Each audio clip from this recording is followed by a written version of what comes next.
सभी को नमो बुद्धाय, जय भीम। आप शुरू कर चुके हैं कल की यात्रा। मैं आपको दिखाना चाहूँगा, यही वो जगह है नागपुर में, संविधान चौक, महाराष्ट्र के अंदर, जहाँ पर संविधान की धज्जियाँ उड़ाई जा रही हैं। किस प्रकार आप देख सकते हैं, मैं आपको बताना चाहूँगा। यहाँ पर एक व्यक्ति हैं जो पिछले 4 महीने से लगातार धरने पर बैठे हुए हैं। उनकी क्या मांगे हैं वो पूरी नहीं की जा रही। आइए बात करते हैं और किस प्रकार सरकार उनका मजाक बना रही है। आप इन्हीं से सुनिए क्या बात है, क्या पूरा मामला है। आइए जानते हैं क्या है पूरा मामला। नमो बुद्धाय, जय भीम। आप हैं हमारे चैनल कल की यात्रा पे। तो सबसे पहले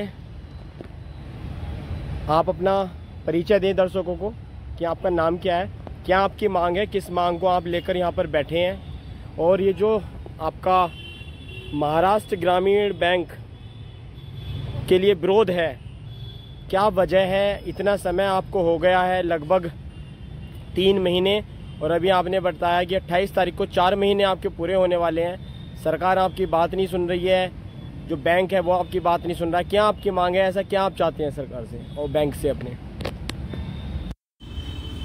सबसे पहले तो नमो बुद्धाय, जय भीम। मैं विजय गजबी हूँ, विदर्भ कोकण ग्रामीण बैंक का एक रिटायर्ड ऑफिसर हूँ। 2020 में मैं रिटायर्ड हो गया।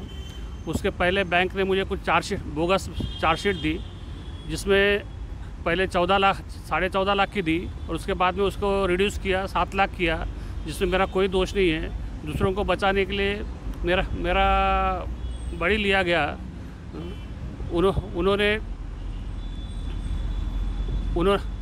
उन्होंने दूसरों को बचाने के लिए मुझे टारगेट किया, और वो अभी 5 साल से मैं इस चीज़ के लिए लड़ रहा हूँ। तो इन्होंने वो ध्यान देने के लिए तैयार नहीं है। गलत डिसीजन दे चुके हैं, और उसको रेक्टिफाई करने के लिए बोल रहा हूँ मैं, तो सुनते नहीं हैं। जो कागजात मुझे इंक्वायरी में देने थे वो भी उन्होंने दिए नहीं। जब मैंने आरटीआई में जब वो कागजात मिले मुझे, मैं उनको दिखाने की कोशिश कर रहा हूँ कि आपका जो डिसीजन है वो गलत है, उसको आप अपने लेवल पर उसको दुरुस्त करें। क्योंकि आपने मुझे जो नेचुरल जस्टिस देना चाहिए था, नेचुरल जस्टिस में मुझे सुनना चाहिए था आपने। मैं जो दिखा रहा हूँ वो आपने देखना चाहिए था, पर वो आपने देखा नहीं है। और अभी भी आप बहुत सी मांगों को लेकर आप ध्यान नहीं दे रहे हैं। वो बहुत गलत है। गवर्नमेंट पॉलिसीज़ के अनुसार आप कोई भी पद पे बैठे हो, आपने मेरी बात सुनना चाहिए।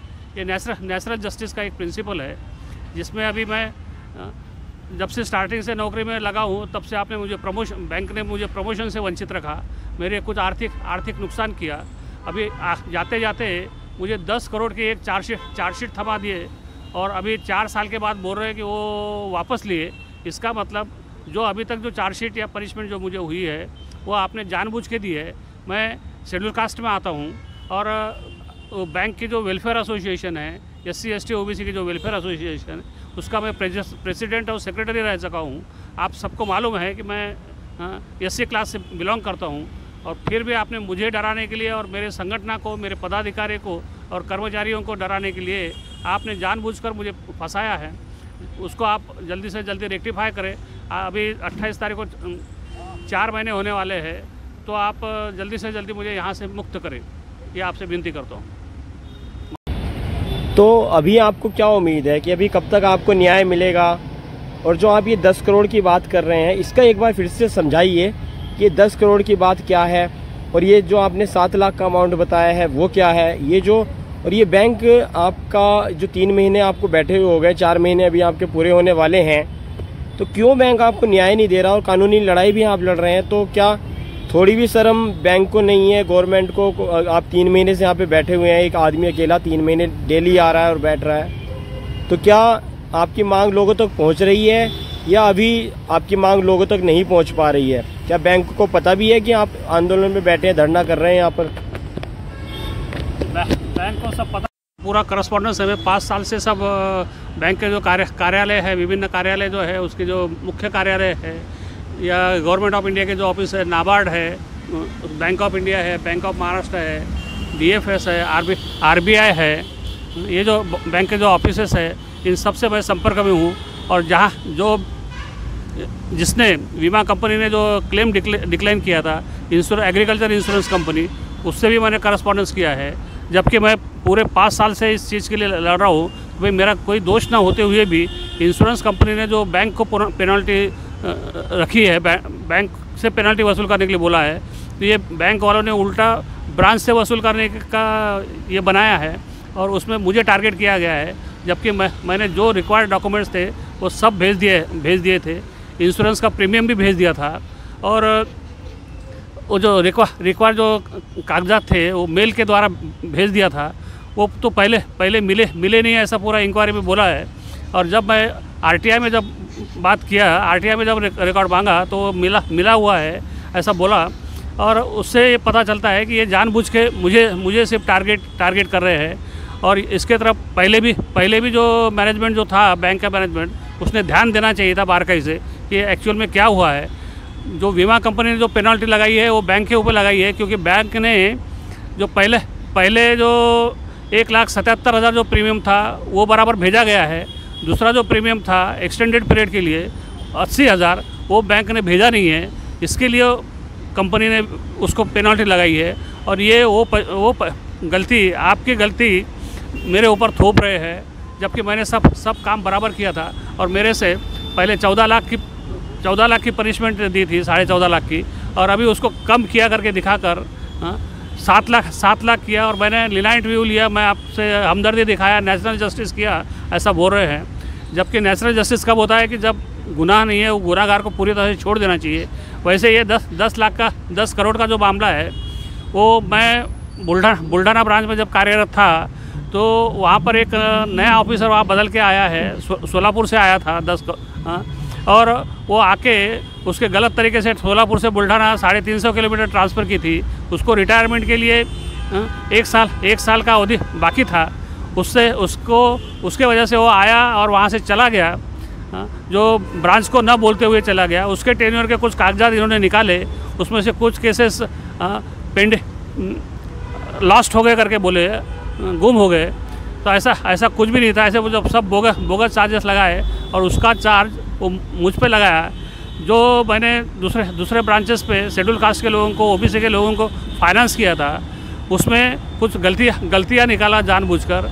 इसका मतलब ये होता है कि ये जानबूझकर SC ST के लोगों को मैंने फाइनेंस नहीं करना चाहिए। हाँ, इसके लिए ये मुझ पर दबाव डाल रहे थे और वो मैंने किया। और अभी 10 करोड़ की चार्जशीट उन्होंने 4 साल के बाद वापस ली है। मेरा कहना ऐसा ही है कि जैसे आपने 14 लाख की चार्जशीट दी थी और उसको बगैर इंक्वायरी के उसको आपने विड्रॉ उस पर पनिशमेंट लगाई थी, उसी तरह से जो आपने अभी चार्जशीट दी है 10 करोड़ की, वो तो आपने वापस ले लिए खुद। इसका मतलब आपने बहुत गलत काम किया है। तो जो 10 करोड़ के आपने जैसे 14.5 लाख आपने वसूल का ये किया था लायबिलिटी निकाल के, उसी तरह ये जो आपने 10 करोड़ की चार्जशीट मेरे ऊपर थोप दी थी, जिसके वजह से मैं 4 साल से, मेरा परिवार और मैं परेशान हूँ। पूरी संगठना के कर्मचारी पूरे दहशत में हैं। तो वो 10 करोड़ आपने वापस लिया है, चार्जशीट वापस ली है, गलत है। तो वो गलती की सज़ा आपने भुगतनी चाहिए। इसलिए वो आप 10 करोड़ रुपये मुझे मेरे खाते में जमा करिए प्लीज़। तो मैं आपसे जानना चाहूँगा कि अंत में आपकी जो मुख्य मांगे हैं आप सरकार से, और जो बैंक है महाराष्ट्र ग्रामीण बैंक, क्या चाहते हैं? हमारे दर्शकों को बताएं कि आपकी मुख्य मांगे क्या हैं जो पूरी होनी चाहिए। 7 लाख रुपए जो बैंक ने काटे हैं वो 7 लाख तुरंत वापस कर देना चाहिए।